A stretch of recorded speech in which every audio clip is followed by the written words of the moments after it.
First item are minutes of the Engineering, Utilities, Environment Standing Committee meeting held Monday, September 13th. The recommendation is that the committee approve those minutes. Move approval. Second. Any errors, omissions, or comments on the minutes? Seeing none, all in favor? Opposed? Carried. Next item, please. Item 2 is report of General Manager, Engineering and Public Works related to implications of the use of unit pavers. The recommendation from staff is that Council endorse a prohibition of the use of unit pavers within the traveled portion of a city-owned roadway until a council policy procedure is accepted for an alternative surface treatment proposal on a case-by-case basis that adequately addresses the issues of safety, performance, and associated operating, maintenance, and rehabilitation costs. So moved. Thank you. We have an introduction by Jamie Appleby. We'll give an overview. Jamie? Thank you, Chairman. Just briefly, as the recommendation states, we're not... Yeah, we need to come down to the front row. That one's not working. No, you should come to the podium. No, it's fine. As the recommendation states, we're asking for a temporary prohibition on the use of paving stones in the travel portion of the roadway, unless it's on private development, of course. This is so we have time to go back and look at what all of the options are and come forward with a recommendation for council, which is what we plan on doing. But at the present time, we're encountering a number of difficulties with paving stones. I'm sure council's aware of what's happening right around City Hall here in terms of the paving stones, and they're not even in traveled portion of the roadways. They're just on sidewalks, and there's a lot of settlement and cracked bricks and things like that. And a lot of municipalities that we canvassed are moving away from the use of pavers. As a matter of fact, best practices now in a number of municipalities in North America is to start moving away from the use of pavers, at least in the traveled portion of the roadway, for a number of reasons. Maintenance costs, liability issues, even just aesthetics. They look fine when they go in, but 5 years from now, when you go to replace stones and repair them, you end up with discoloration because you'll have older stones, newer stones. It actually sometimes takes away from the aesthetic value that you first impound on them or impede on them. So basically, like I said, what we're planning on doing or what we're recommending is just in the interim until we come up with a long-term solution to ban the use of them within just the traveled portion of the roadway. Like so in crosswalks, sidewalks, we're saying that yes, we'll consider them. Okay. Thank you very much, Mr. Appleby. I have questions. Councillor Sikora. Thank you very much. You know, when you're saying that the municipality is moving away from pavers, Surrey is not. They certainly, if you go down 152nd, they got a whole bunch of pavers in the boulevards and other places, and they look very, very nice. I think it's the roadways. They're in boulevards. You know. Also, I got a call. Matter of fact, before I came into this meeting, is from Keith Beatty's organization for Fraser Mills. They want to use pavers. Now, is that going to affect them or not? They want to use the pavers along the waterfront and the places like that that feel that it's going to add to the appearance of the development. I'll comment on that, Mr. Appleby. I think, as he said, if it's on private property or they can put in the pavers, that's their own choice. What we're talking about is city-owned property such as roadways and the boulevards. And I think right now, Mr. Appleby said earlier, and he can clarify, we're just looking at the roadways right now until we can find an adequate. No. So, Mr. Appleby. No. That's correct, Mr. Chairman. Yes, people do use them in boulevards. What we're saying is the roads right now. We're not saying anything against using them in boulevards or on sidewalks or anything like that, even though they do create problems there as well. But right now we're focusing mostly on the roads. But what I'm getting at, that, you know, we're jumping the gun in here. When the BD phones and says he's got problems with it, and you say, well, it's only on roadways. Well, let's say he does a whole bunch of work along the river to make it look good, and maybe some of that property will have to turn over to the city. That's what I'm talking about. You know, it may be, in fact, a roadway. It may be. It may not. I don't know. But that's what he's complaining about. So I think that we need to take a good look at it, you know. Mr. Chairman? Well, Mr. Appleby, go ahead. Yeah, just to be clear, in the recommendations it says pavers within the traveled portion of a city-owned roadway. And this could be, in fact, that's exactly what I'm saying. There's many owners that build roadways and other things and then turn the right-of-way off to the city to own it. That's right. Well, this could be the same thing. That's what I'm saying. Well, this is the same thing. They will, once they develop and put in the pavers in the road, they will turn over, and that's the concern for the city and the engineering department, is that when this gets turned over to the city, it becomes a huge maintenance cost. And what the engineering department is saying, we want to review the issues of these things, make sure that they do not continue a long-term maintenance cost for the city of Coquitlam long-term. Yeah, and I understand that. The fact is that we have here two departments here at the City Hall. The engineering department is against pavers, the planning department is in favor of pavers. See? And there lies the problem right between our City Hall. Now, this guy that spoke to me said there's no problem with maintenance of those pavers. They said they're laying them wrong or doing something wrong with them. So I'm not an expert at it. I'm here to make a decision on behalf of the people.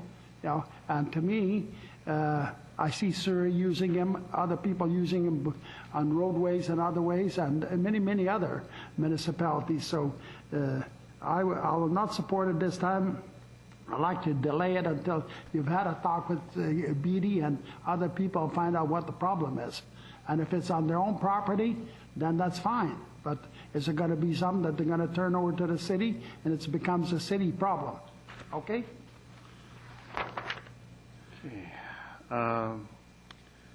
Councillor Lynch. Well, thank you. I like the pavers, but it's hard when you read this report. It's very compelling as to why we need to restrict our use or whatever. My question has to do more with the decorative section that's put in the new Poirier, because I drove over there. And so that's stamped concrete. It's not pavers we have in there. That's correct. I'm wondering why, with something so recent, why we went ahead and did that if we were contemplating bringing this forward to this committee to prohibit the use of pavers, and we're not even recommending stamped concrete because of the maintenance costs. Mr. Appleby? Actually, Mr. Chairman, we are leaving that as one of the options, stamped concrete, stamped asphalt. We're talking about what we call unit pavers, which is the individual little blocks. But stamped concrete, yes, by all means, we would consider using stamped concrete and stamped asphalt. There's advantages and disadvantages to each of those as well, which we need to assess as well before we make the final decision. For example, stamped asphalt, the coloring goes on top of the asphalt after it's stamped, and the coloring actually wears off over time. If you look in downtown Langley, in their main intersection, that was stamped asphalt. And the last I looked at it, it was pretty well all faded off.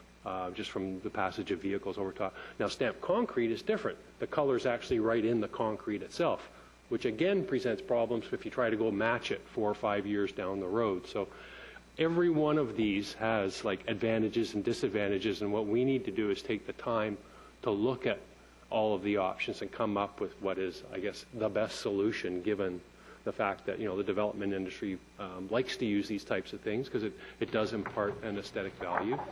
So, but my question and I'm reading the part about stamped concrete, and it talks about potential poor durability, difficulty making repairs. We're talking about stamped concrete with those concerns. But yeah. We've used that recently. Yes.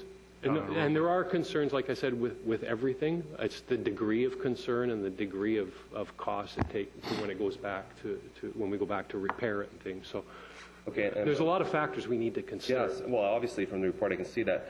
And one of the issues was the substructure, I guess, underneath the paving stones. At some point they talk about putting concrete down. Yes. Instead of, and that doesn't prevent things like the weeds growing between or the difficulty in frost or the snow plowing. It doesn't necessarily eliminate them, but it certainly does. Like, you don't use sand bedding in those instances. So the concrete pavers or the paving stones actually stand up better, don't settle as much, and things like that. But then there's an added cost because putting concrete bedding down is more expensive than putting sand bedding down. How many other cities are using what you refer to here as maintenance bonds?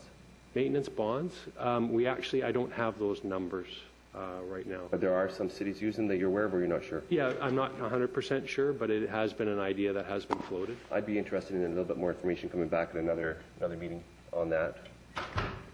That's my question for now. Thank you. Thank you. Mayor Stewart. Thank you. I support this, at least in the short term. We're dealing with a long-term problem. These are going to be maintenance costs that the city has to absorb for 30 or 50 years that these installations we put in place. So the cost to the developer in installing them is a minor element. As far as the taxpayers go, we have to be concerned more with the taxpayers' long-term costs. This is a short-term solution, though, and in addressing Councillor Sikora's comments, this is not meant to affect Fraser Mills. We should have I suspect, an answer before those works get installed at Fraser Mills, because we're really you're asking for time to evaluate these systems. I've been involved in the installations of lots of paving stone installations, including a lot of Granville Island is paving stones. They can be successfully done. I know Vancouver continues to use them in some instances with concrete underneath them. I like the stamped concrete as an option. Again, it's always a trade-off between, I guess, the aesthetics that we're trying to achieve, the sense of place that we're trying to achieve with some unique finishes, and the trade-off is often the maintenance costs, and we're willing to do that by planting in our boulevards, even though that's much more expensive to maintain than paving the boulevards or paving the islands, as Burnaby does. But finally, the big problems we've had with paving stones aren't on pavement. They're not on roadways. They're right around City Hall, for example. We've got paving stones on sidewalks that have been tremendous trip hazards in some of our areas that have the largest percentage of seniors population, for example, and around our senior center. So I think we're going to have to come to grips with those ones and how to properly manage that. This is a good short-term analysis to examine how to move forward. But in the end, the aesthetics that paving stones and other products like it provide are something worth pursuing. I encourage us to find a solution, and it might be concrete underneath or whatever, in order to make it so that we can have attractive finishes on some of these areas at minimum maintenance costs. So I'm going to support it. Thank you. Councillor Reamer? Thank you. So this recommendation endorses the prohibition of the use of pavers on our city-owned roadways until a council policy procedure is accepted. Will the council policy procedure apply to all unit pavers, even in our boulevards as well as our roadways? Is it meant to be a general Just road policy and procedure? Mr. Appleby. Yes, Mr. Chairman. We would come forward with a number of different recommendations, like in terms of scenarios where things are used. So if they're in a sidewalk, here's what we would suggest. If they're in a road, here's what we would suggest. Okay, so if they're in a boulevard, here's what we would suggest. So it would depend upon the situation, and we would make different, because you couldn't blanket everything. Because to put them on concrete in, a boulevard or something is probably not cost effective to do something like that. And then there's probably other solutions. Okay. Okay. Thank you. Councillor Sikora? Yeah, thank you very much. Do we not have the crosswalk on Poirier Street that's newly paved and done? The pavers right on the crosswalk? Sure, we have. They're there? Stamped. It's stamped. It's not pavers. Not pavers. It's stamped. They're stamped, okay? Now, to me, whether it's stamped or whatever it is, I think that, I'd rather see some that beautifies rather than takes away from the statics of any roadway or anything else, to where it's just straight hardtop or straight cement for blocks and blocks and blocks. If it's something that breaks it up and makes it look like something, I'm all in favor of it. Now, I don't know what the urgency this is to pass this today, or why is it so urgent? It's in case developments come forward, it gives us an opportunity to sit down with that developer and discuss what the options are and come up with something that we can recommend to council. Okay, thank you. Okay. Councillor. Mayor Stewart. Sorry, one quick follow-up. There are a number of other installations that the development community puts in And I realize that a lot of them aren't engineering, but some of them are, in fact, going to be maintained by parks, I suspect, over the years. To what extent are we evaluating the long-term maintenance cost of some of these other decisions that the development industry does? We have been talking to parks about the tree issue because the pavers in a boulevard where there are trees, there is an impact to the pavers because the trees tend to heave them. So we're looking at ways of providing tree treatment to eliminate that. So we're looking at little components of like landscaping and things like that, but where they affect the pavers. No, fair enough. Yeah. Okay. Okay, thank you. I'm going to support this. I think this is a good report. I think we have to always be concerned about the long-term maintenance cost implications for the city are and trying to minimize that while achieving the goals of having a good aesthetic look to the city. There's a couple other issues I think we always have to look about, and it's really hard to compare from one city to another city because of the soil conditions. If you have areas where you're putting pavers down and it's rock, you're not going to have much settling or movement in your pavers. If you take Fraser Mills or something where you have a soft soil sand base, there's going to be a lot more potential for sinkage and a lot more issues with problems with the pavers down there. So I think it's very good at this time for the staff to take a look and take those are the issues that you're going to be looking at and taking into consideration when you look at unit pavers. The other issue comes down, and Mayor Stewart sort of touched on it lightly, is regards to the trip hazards, but also is there a standard, I think, from the Disability Coalition that not to encourage or not to support pavers because of the problems with the disability with unit pavers. Mr. Appleby. Yes, sir, Mr. Chairman. Actually, there is a move afoot from the disability groups to eliminate the use of pavers, like where they would be crossing and things like that because of the trip and the safety issues, yes. Okay. Thank you. I see no other comments. We had it moved and seconded. All in favor? Opposed? Looks Councilor Zakor is opposed. Next item, please. 3 is report of General Manager, Engineering and Public Works related to using stop signs to manage traffic speeds on Plateau Boulevard.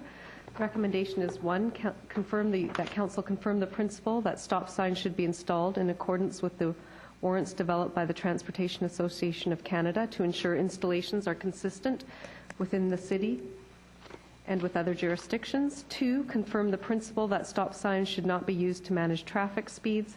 And 3, direct staff to investigate appropriate speed management options for Plateau Boulevard in consultation with area residents.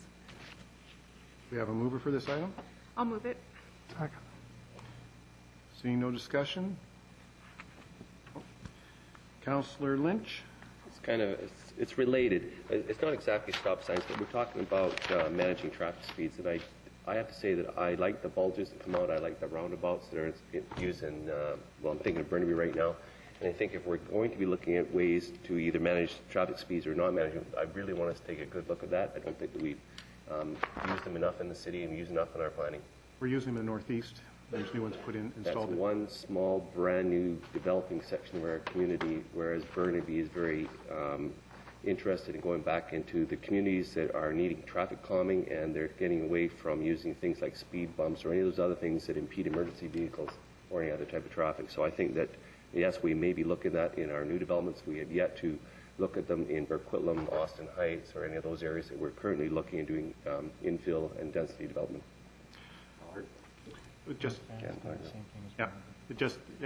We can look at those as long as there's I think, the road width and the amount of land rather than being a traffic. There's two different things, traffic circle and a roundabout. Depends on the amount of land availability to put them in.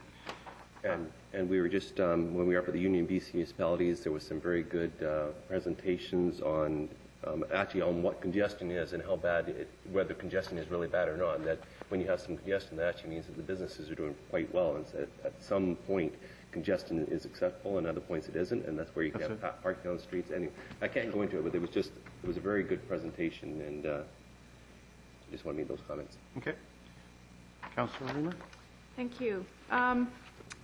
In your report, you indicate that there were 22 accidents between 2005 and 2009 in between Parkway to Pine Tree, and only 8 collisions occurred at the intersections in question. Well, I think ICBC has come out and said that that's a low rate, and in my mind, that seems like a very high rate. So have we looked at the difference between the 22 accidents and the 8? That means there were 14 other accidents. Have we looked at what happened in those circumstances? It was away from the intersections I know that we've been asked to look at, but because 22 accidents between 2005 and 2009 seems like way too many to me in that small area. You know what types of accidents they were? Come up to the mic, please.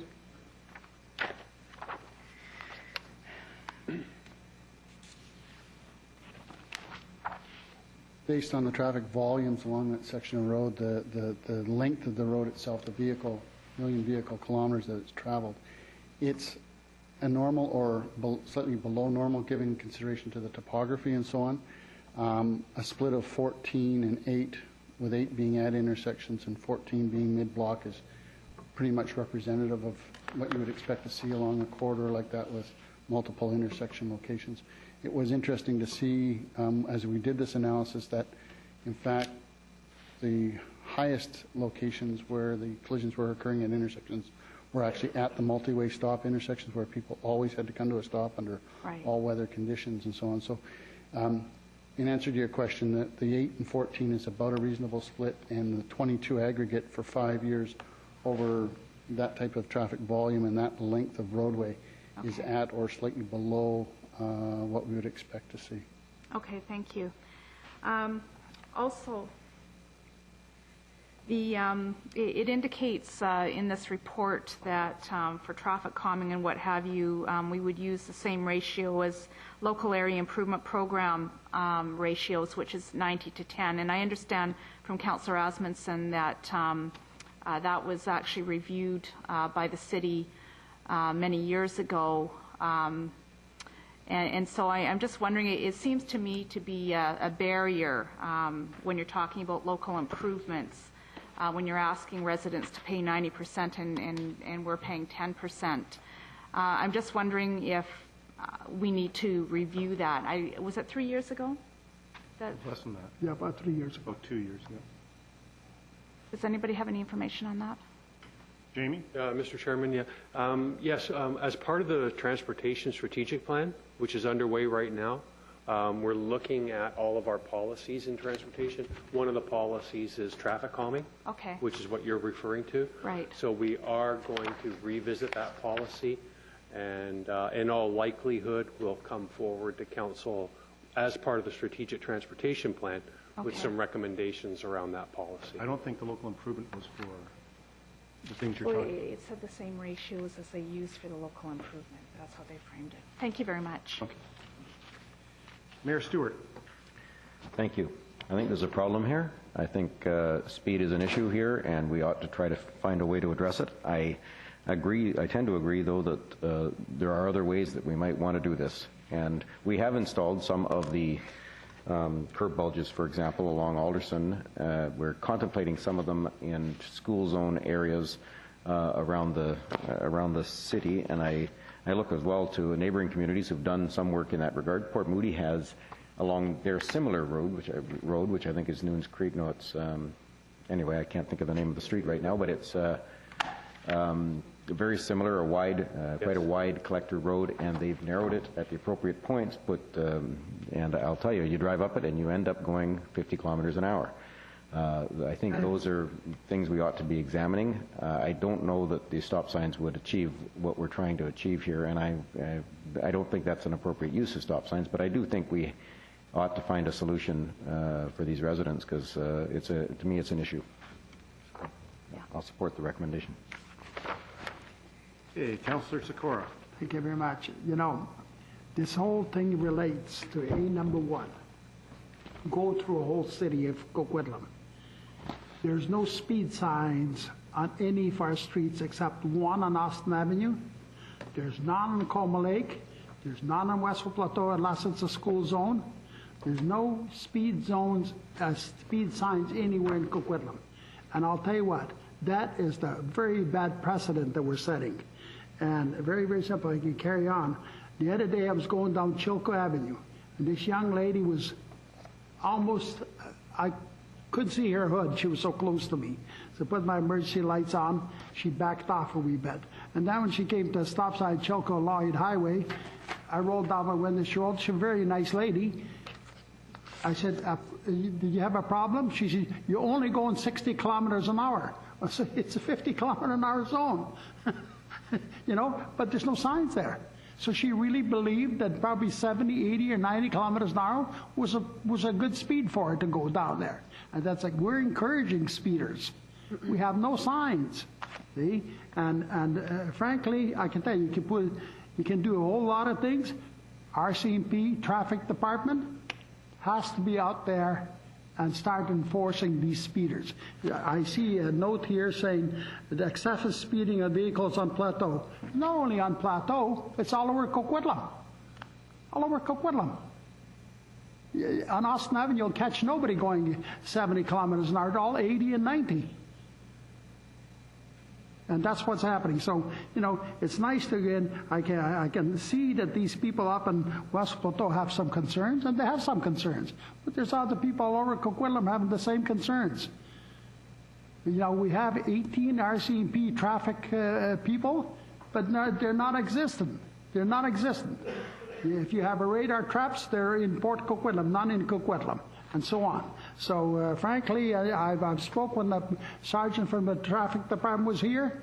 I don't know whether he took heed or not, but exactly what we're having. And unless the city comes down hard on them and tell them, look, we want some enforcement, you're going to continue. And it wouldn't be only West Plateau, it would be all over. And I know that Council Lynch is mentioning these turnabouts.